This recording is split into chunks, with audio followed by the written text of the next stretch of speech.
Tita Inda, bawal umiyak.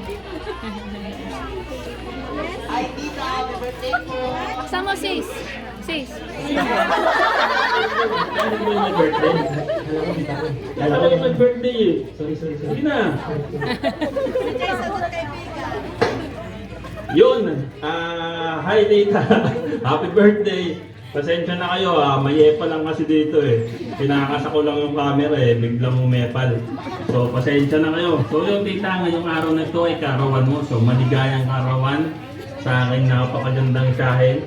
Sigurado ko na habang pinapanood mo tong video na to nagulat ka kasi malupit mag-setup tong mga pinsan kong to no.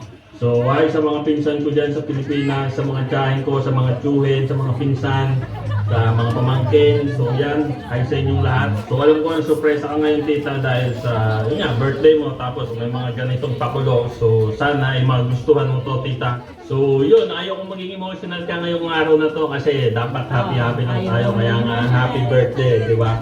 So ang masasabi ko lang tita ay maraming salamat sa iyo sa mga pag-aaruga mong ginawa sa amin. Hindi lang sa lahat ng iyong pamangkin, ganun na rin sa iyong mga kapatid, lalong-lalo na sa ina.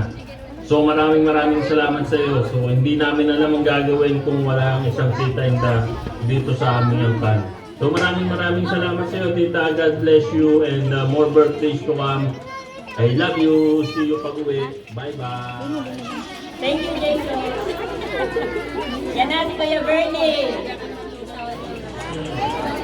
Hi tita, happy birthday. Salamat sa prayers, sa guidance.